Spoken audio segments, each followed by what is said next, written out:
एक बार प्रेम से बोले विष्णु भगवान की जय, बृहस्पति देव की जय।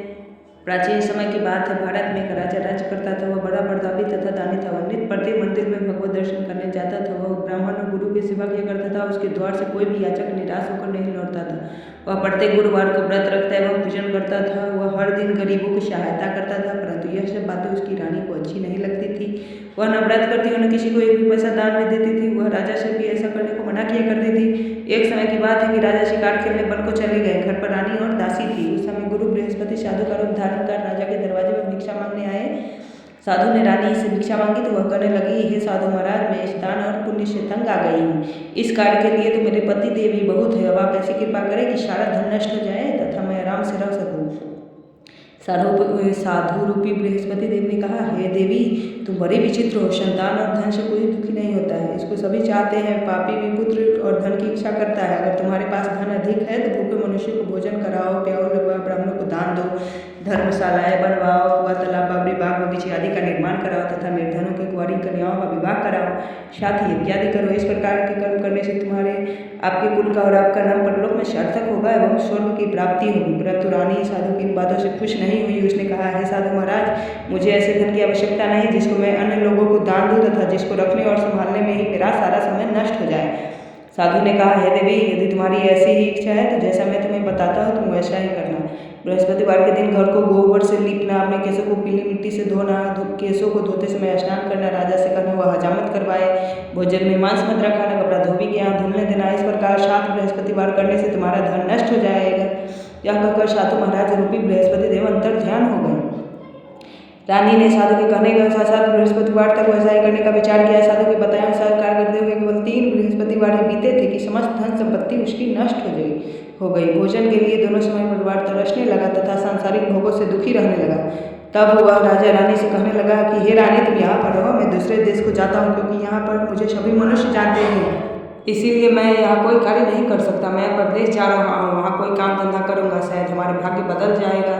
ऐसा कहकर राजा प्रदेश चला गया। वह वहाँ जंगल से लकड़ी काट कर लाता और शहर में बेचता। इस तरह जीवन व्यतीत करने लगा। राजा के बिना रानी और दासियाँ दुखी रहने लगे। किसी दिन भोजन मिलता और किसी दिन जल पीकर ही रह जाती। एक समय रानी और दासियों को 7 दिन बिना भोजन के व्यतीत करना पड़ा। तो रानी ने अपनी दासी से कहा, हे दासी, यहाँ पास के नगर में मेरी बहन रहती है, वो बड़ी धनवान है, तो उसके पास जा और वहाँ से 5 सेर बेचन मांग कर ले आ, जिससे कुछ समय के लिए गुजर हो जाएगा। दासी रानी की बहन के पास रही। रानी की बहन उस समय पूजा कर रही थी। बृहस्पतिवार का दिन था। दासी ने रानी की बहन से कहा, हे रानी, मुझे आपकी बहन ने भेजा, मुझे 5 सेर बेचड़ दे दो। दासी ने यह बात अनेक बार कही, परंतु रानी की बहन ने कोई उत्तर नहीं दिया, क्योंकि वह उस समय बृहस्पतिवार की कथा सुन रही थी। जब दासी को रानी की बहन से कोई उत्तर नहीं मिला तो वह बहुत दुखी हुई। उसे क्रोध भी आया। वह लौटकर रानी से बोली, हे रानी, आपकी बहन बहुत ही धनी स्त्री है, वह छोटे लोगों से बात भी नहीं करती। मैंने उससे कहा तो उसने कोई उत्तर नहीं दिया। मैं वापस चली आई। रानी बोली, हे दासी, इसमें उसका कोई दोष नहीं है। जब बुरे दिन आते हैं तब कोई सहारा नहीं देता। अच्छे बुरे का पता विपत्ति में ही लगता है। जो ईश्वर की इच्छा होगी वही होगा। यह सब हमारे भाग्य का दोष है। उधर रानी की बहन ने सोचा कि मेरी बहन की दासी आई थी, परंतु मैं उससे नहीं बोली, इसे वह बहुत दुखी हुई होगी। अतः कथा सुन और विष्णु भगवान का पूजा समाप्त कर वह अपनी बहन के घर आई और कहने लगी, हे बहन, मैं बृहस्पतिवार का व्रत कर रही थी। तुम्हारी दासी हमारे घर गई थी, परंतु जब तक कथा होती है तब तक हम लोग न उठते हैं और न बोलते हैं, इसलिए मैं नहीं बोली। कहो दासी क्यों गई थी? दासी बोली, रानी बोली, बहन, हमारे घर अनाज नहीं था, वैसे तुमसे कोई बात छिपी नहीं है, इस कारण मैंने दासी को तुम्हारे घर 5 सेर बेचड़ लेने के लिए भेजा था। रानी की बहन बोली, बहन देखो, बृहस्पति भगवान सबकी मनोकामना पूर्ण करते हैं, देखो शायद तुम्हारे घर में अनाज रखा हो। यह सुनकर दासी घर के अंदर गई तो वहाँ उसे एक खरा बेचड़ का फड़ा मिल गया। उसे बड़ी हैरानी थी, क्योंकि उसने एक एक बर्तन देख लिया था। उसने बाहर आकर रानी को बताया। दासी अपनी बहन रानी से कहने लगी, हे रानी, देखो, वैसे हमको जब अन्न नहीं मिलता तो हम रोज ही व्रत करते हैं। अगर ऐसे व्रत की विधि और कथा पूछ ली जाए तो उसे हम भी किया करेंगे। दासी के कहने पर रानी ने अपनी बहन से बृहस्पतिवार व्रत के बारे में पूछा। उसकी बहन ने बताया, हे रानी बहन, बृहस्पतिवार को सूर्योदय से पूर्व उठकर स्नान करके बृहस्पतिवार का व्रत करना चाहिए, लेकिन उस दिन सिर नहीं धोना चाहिए। बृहस्पतिवार के व्रत में चने की दाल और मुनक्का से विष्णु भगवान का केले के वृक्ष की जड़ में पूजन करें तथा दीपक जलावे। उस दिन एक ही समय भोजन करें। भोजन पीले खाद्य पदार्थ का करे तथा कथा सुने। इस प्रकार करने से गुरु भगवान प्रसन्न होते हैं, अन्नपुत्र धन देते हैं, मनोकामना पूर्ण करते हैं। व्रत और पूजन की विधि बताकर रानी की बहन अपने घर लौट गई। रानी और दासी दोनों ने निश्चय किया कि बृहस्पति देव भगवान का पूजन जरूर करेंगे। 7 दिन बाद जब वह बृहस्पतिवार आया तो उन्होंने व्रत रखा, घुड़साल में जाकर चना और गुड़ बिन लाई तथा उसकी दाल से केले की जड़ तथा विष्णु भगवान का पूजन किया। अब भोजन पीला कहाँ से आए, दोनों बड़ी दुखी हुई, परंतु उन्होंने व्रत किया था, इस कारण बृहस्पति देव भगवान प्रसन्न थे। एक साधारण व्यक्ति के रूप में 2 थालों में सुंदर पीला भोजन लेकर आए और दासी को देकर बोले, हे दासी, यह भोजन तुम्हारे और रानी के लिए है, तुम दोनों करना। दासी भोजन पाकर बड़ी प्रसन्न हुई और रानी से बोली, रानी जी भोजन कर लो। रानी को भोजनालय के बारे में कुछ पता नहीं था, इसलिए वह दासी से बोली, जा तू ही भोजन कर, क्योंकि तू हमारी व्यर्थ में हंसी उड़ाती है। दासी बोली, एक व्यक्ति भोजन दे गया है। वह रानी कहने लगी, वह भोजन तेरे ही लिए दे गया है, तू ही भोजन कर। दासी ने कहा, वह व्यक्ति हम दोनों के लिए 2 थालों में भोजन दे गया है, इसलिए मैं और आप दोनों ही साथ साथ भोजन करेंगी। दोनों ने गुरु भगवान को नमस्कार कर भोजन प्रारंभ किया। उसके बाद से वे प्रत्येक बृहस्पतिवार का गुरु भगवान का व्रत और पूजन करने लगी। बृहस्पति भगवान की कृपा से उनके पास धन हो गया, परंतु रानी फिर पहले की तरह से आलस करने लगी। तब दासी बोली, देखो रानी, तुम पहले भी इसी प्रकार आलस करती थी, तुम्हें धन में के रखने में कष्ट होता था, इस कारण सभी नष्ट हो गया, धन नष्ट हो गया। गुरु भगवान की कृपा से धन मिला है तो फिर तुम्हें आलस होता है। बड़ी मुश्किलों के बाद हमने यह धन पाया है, इसलिए हमें दान पुण्य करना चाहिए। तुम भूखे मनुष्यों को भोजन कराओ, प्याऊ लगवाओ, ब्राह्मणों को दान दो, कुआं तालाब बावड़ी आदि का निर्माण कराओ, मंदिर पाठशाला बनवाकर दान दो, कुंवारी कन्याओं का विवाह कराओ, धन को शुभ कार्यों में खर्च करो, जिससे तुम्हारे कुल का यश बढ़े तथा स्वर्ग प्राप्त हो। पुत्री प्रसन्न हो। दासी की बात मानकर रानी ने इसी प्रकार के कर्म करने प्रारंभ किए, जिससे उनका काफी यश फैलने लगा। एक दिन रानी और दासी आपस में विचार करने लगे कि न जाने राजा किस दशा में होंगे, उनकी कोई खोज खबर नहीं है। गुरु भगवान से उन्होंने प्रार्थना की और भगवान ने रात्रि में राजा को स्वप्न में कहा, हे राजा, उठ, तेरी रानी तुझको याद करती है, अब अपने देश को लौट जा। राजा प्रातः काल उठकर जंगल से लकड़ियाँ काट कर लाने के लिए जंगल की ओर चल पड़ा। जंगल से गुजरते हुए वह सोचने लगा, रानी की गलती से उसे कितने दुख भोगने पड़े, रात भर छोड़कर उसे जंगल में आकर रहना पड़ा, जंगल से लकड़ियाँ काटकर उन्हें बेचकर गुजारा करना पड़ा। उस समय उस जंगल में बृहस्पति देव साधु का रूप धारण कराए और राजा के पास आकर बोले, हे लकड़हारे, तुम इस सुनसान जंगल में किस चिंता में बैठे हो, मुझे बतलाओ। मैं यह सुन राजा के नेत्रों में जल भर आया और साधु की वंदना कर बोला, हे प्रभु, आप सब कुछ जानने वाले हैं। इतना कहकर राजा ने साधु को अपनी संपूर्ण कहानी सुना दी। महात्मा दयालु होते हैं। वे राजा से बोले, हे राजा, तुम्हारी पत्नी ने बृहस्पति देव के प्रति अपराध किया था, जिसके कारण तुम्हारी यह दशा हुई।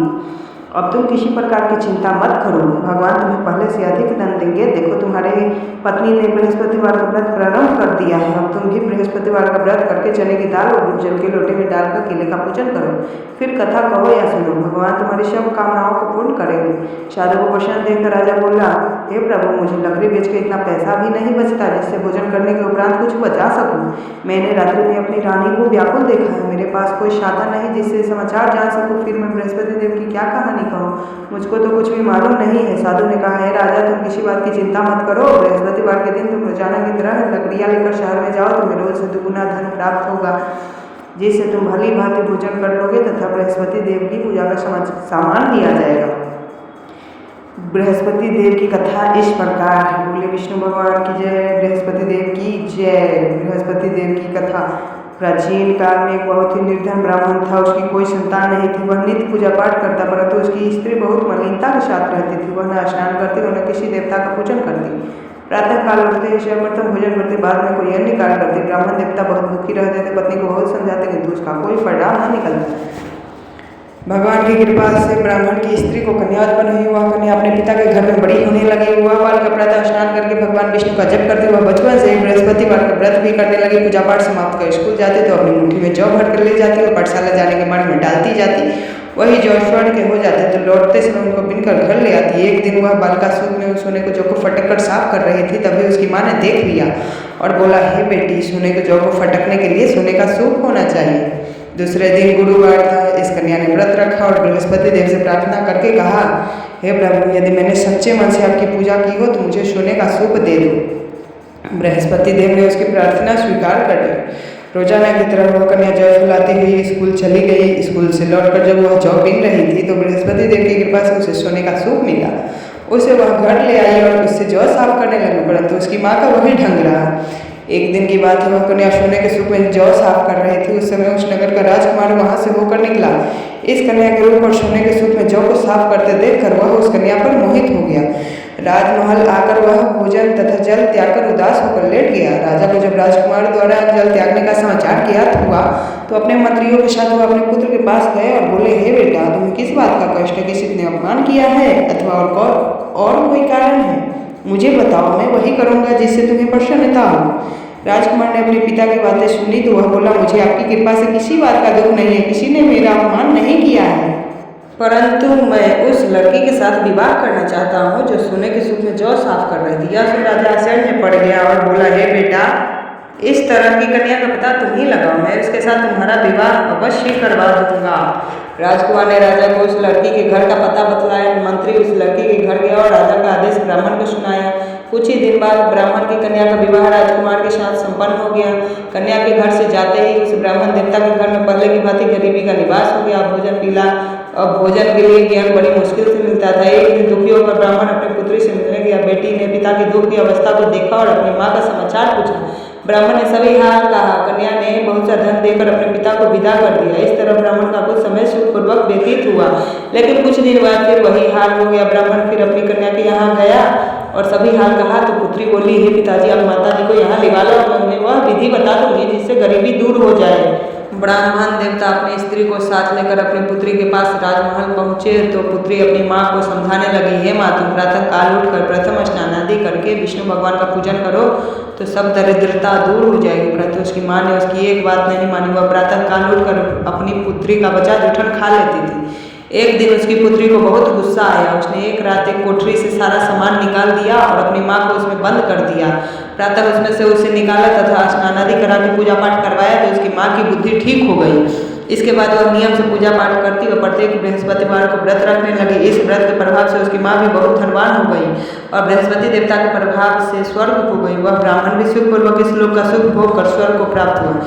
इस तरह कहानी कहकर साधु देवता वहां से लोप हो गए। बोले विष्णु भगवान की जय। धीरे धीरे समय व्यतीत होने पर फिर बृहस्पतिवार का दिन आया। राजा जंगल से लकड़ी काटकर किसी शहर में बेचने गया। उसे उस दिन से और दिनों से अधिक धन मिला। राजा ने चना गुड़ आदि लाकर बृहस्पतिवार का व्रत किया। उस दिन से उसके सभी कलेश दूर हुए। परंतु जब अगला गुरुवार का दिन आया तो वह बृहस्पतिवार का व्रत करना भूल गया। इस कारण बृहस्पति देव भगवान नाराज हो गए।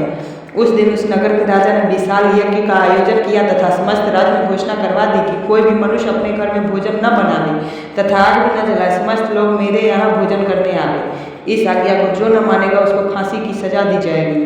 राजा की आज्ञा अनुसार राज्य के सभी वासी राजा के भोज में सम्मिलित हुए, लेकिन लकड़हारा कुछ देर से पहुंचा, इसलिए राजा उसको अपने साथ महल में ले गए। जब राजा लकड़हारे को भोजन करा रहे थे तो रानी की दृष्टि उस खूंटी पर पड़ी जिस पर उसका हार लटका हुआ था। उसे हार खूंटी पर लटका दिखाई नहीं दिया। रानी को निश्चय हो गया कि मेरा हार इसी लकड़हारे ने चुरा लिया है। उसी समय सैनिक बुलवा कर उसको जेल में डलवा दिया।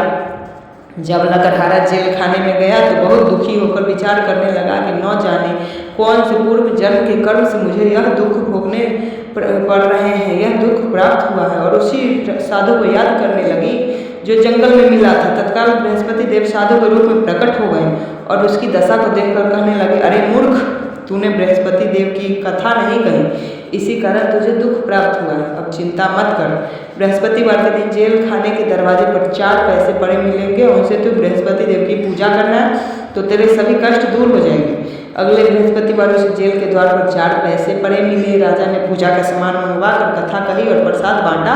उसी रात्रि को स्वप्न में बृहस्पति देव ने उस नगर के राजा को स्वप्न में कहा, हे राजा, तूने जिस आदमी को जेल खाने में बंद कर दिया है वह निर्दोष है, वह राजा है, उसे छोड़ देना, नहीं तो रानी का हार उसी खूंटी पर लटका हुआ है। अगर तू ऐसा नहीं करेगा तो मैं तेरे राज्य को नष्ट कर दूंगा। राजा प्रातःकाल उठा, खूंटी पर टंगा हार देख कर लकड़हारे को बुलाकर क्षमा मांगी तथा राजा के योग्य शुद्ध वस्त्र आभूषण भेंट कर विदा किया। गुरुदेव की आज्ञा अनुसार राजा अपने नगर को चल दिया। राजा जब नगर के निकट पहुंचा तो उसे बड़ा ही आश्चर्य हुआ। नगर में पहले से अधिक बाग, तालाब, कुएं तथा बहुत सी धर्मशालाएं, मंदिर आदि बने हुए थे। राजा ने पूछा कि यह सब किसका बाग और धर्मशाला है? तो नगर के सब लोग कहने लगे कि यह सब रानी और दासी द्वारा बनवाए गए हैं। राजा को आश्चर्य हुआ और गुस्सा भी आया। जब रानी ने खबर सुनी कि राजा आ रहे हैं तो उसने अपनी दासी से कही, हे दासी, देख राजा हमको कितनी बुरी हालत में छोड़ गए थे, वह हमारी ऐसी हालत देखकर लौट न जाए, इसलिए तू दरवाजे पर खड़ी हो जा। रानी की आज्ञा अनुसार दासी दरवाजे पर खड़ी हो गई। जब राजा आए तो उन्हें अपने साथ महल में लिवा लाई। तब राजा ने क्रोध करके अपनी तलवार निकाली और पूछने लगा, बताओ यह धन तुम्हें कैसे प्राप्त हुआ है? तब रानी ने बताया, हमें यह सब धन बृहस्पति देव के व्रत के प्रभाव से प्राप्त हुआ है। राजा ने तब निश्चय किया कि 7 रोज बाद तो सभी बृहस्पति देव का पूजन करते हैं, परंतु मैं रोजाना दिन में 3 बार कथा कहा करूंगा तथा रोज व्रत किया करूंगा। अब हर समय राजा के दुपट्टे में चने की दाल बंधी रहती तथा दिन में 3 बार कथा कहता। एक रोज राजा ने विचार किया कि चलो अपनी बहन के यहाँ हो आवे। इस तरह का निश्चय कर राजा घोड़े पर सवार हो अपनी बहन के यहाँ चल दिया। मार्ग में उसने देखा कि कुछ आदमी एक मुर्दे को लिए जा रहे हैं। उन्हें रोककर राजा कहने लगा, अरे भाइयों, मेरी बृहस्पतिवार की कथा सुन लो। वे बोले, लो हमारा तो आदमी मर गया है, इसको अपनी कथा की पड़ी है। परंतु कुछ आदमी बोले, अच्छा कहो, हम तुम्हारी कथा भी सुन लेंगे। राजा ने दाल निकाली और कथा कहनी शुरू कर दी। जब कथा आधी हुई तो मुर्दा हिलने लगा और जब कथा समाप्त हुई तो राम राम करते हुए वह मुर्दा खड़ा हो गया।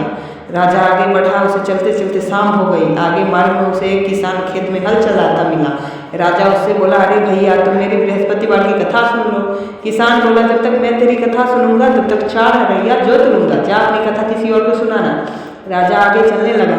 राजा के हटते ही बैल बछार खाकर गिर गए तथा किसान के पेट में बहुत जोर से दर्द होने लगा। उसी समय किसान की पत्नी रोटी लेकर आई। उसने जब यह देखा तो उसने अपने पुत्र से सब हाल पूछा। बेटे ने सभी हाल बता दिया। बुढ़िया दौड़ी दौड़ी उस घुड़सवार के पास गई और उससे बोली, मैं तेरी कथा सुनूंगी, तू अपनी कथा मेरे खेत पर ही चल कर कहना। राजा ने लौटकर बुढ़िया के खेत पर जाकर कथा कही, जिसके सुनते ही बैल खड़े हो गए तथा किसान के पेट का दर्द भी बंद हो गया। राजा अपनी बहन के घर पहुंच गया। बहन ने भाई की खूब मेहमानी की। दूसरे रोज प्रातःकाल राजा जागा तो वह देखने लगा कि सब लोग भोजन कर रहे हैं। राजा ने अपनी बहन से जब पूछा कि ऐसा कोई मनुष्य है जिसने भोजन नहीं किया हो, जो मेरी बृहस्पतिवार की कथा सुन ले? तो बहन बोली, हे भैया, यह देश ऐसा ही है, पहले यहाँ के लोग भोजन करते हैं, बाद में अन्य काम करते हैं। अगर पड़ोस में कोई हो तो देख आती हूँ। ऐसा करके बहन देखने चली, परंतु उसे कोई भी ऐसा व्यक्ति नहीं मिला जिसने भोजन न किया। वह एक कुम्हार के घर गई जिसका लड़का बीमार था। उसे मालूम हुआ कि उसके यहाँ 3 दिन से किसी ने भोजन नहीं किया है। रानी ने अपनी बहन की कथा सुनने के लिए कुम्हार से कहा, वह तैयार हो गया। राजा ने जाकर बृहस्पतिवार की कथा कही, जिसको सुनकर उसका लड़का ठीक हो गया। अब तो राजा की प्रशंसा होने लगी। एक दिन राजा ने अपनी बहन से कहा, हे बहन, मैं अपने घर जाऊंगा, तुम भी तैयार हो जाओ। राजा की बहन ने अपनी सास से अपने भाई के साथ जाने की आज्ञा मांगी। सास बोली, चली जा, परंतु अपने लड़कों को मत ले जाना, क्योंकि तेरे भाई को कोई संतान नहीं होती है। बहन ने अपने भाई से कहा, हे भैया, मैं तो चलूंगी, परंतु कोई बालक नहीं जाएगा। राजा ने कहा, जब कोई बालक नहीं चलेगा तब तुम जाकर ही क्या करोगे? दुखी मन से राजा अपने नगर को लौट आया। राजा ने अपनी रानी से कहा, हमने संतान है, इसलिए कोई हमारे घर आना पसंद नहीं करता। इतना कहो, बिना भोजन आदि किए शैया पर लेट गया। रानी बोली, हे प्रभु, बृहस्पति देव ने हमें सब कुछ दिया है, वे हमें संतान भी अवश्य देंगे। उसी रात बृहस्पति देव ने राजा को स्वप्न में कहा, हे राजा, उठ, सभी सोच त्याग दे, तेरी रानी गर्भवती है। राजा को यह जानकर बड़ी खुशी हुई। 9वें महीने रानी के गर्भ से एक सुंदर पुत्र पैदा हुआ। जब राजा की बहन ने यह समाचार सुनी तो वह बहुत खुश हुई तथा बधाई लेकर अपने भाई के यहाँ आई। तभी रानी ने कहा, घोड़ा चढ़कर नहीं आई, गधा चढ़ी आई। राजा की बहन बोली, भाई, मैं इस प्रकार न कहती तो तुम्हें औलाद कैसे मिलती? बृहस्पति देव ऐसे ही है, जिसके मन में जो कामनाएं रहती है सभी को पूर्ण करते हैं। जो सद्भावना पूर्वक बृहस्पतिवार का व्रत करता है एवं पढ़ता है अथवा सुनता है और दूसरों को सुनाता है, बृहस्पति देव उसकी सभी मनोकामना पूर्ण करते हैं। बृहस्पति देव उनकी सदैव रक्षा करते हैं। जो संसार में सद्भावना व सच्चे हृदय से बृहस्पति देव का पूजन करते हैं, उनकी सभी मनोकामना पूर्ण करते हैं। उसी प्रकार जैसे रानी और राजा ने बृहस्पतिवार की कथा का गुणगान किया, उनकी सभी इच्छाएं बृहस्पति देव ने पूर्ण की। मनुष्य को हृदय से उनका मनन करते हुए जयकार करनी चाहिए। बोली विष्णु भगवान की जय। बृहस्पति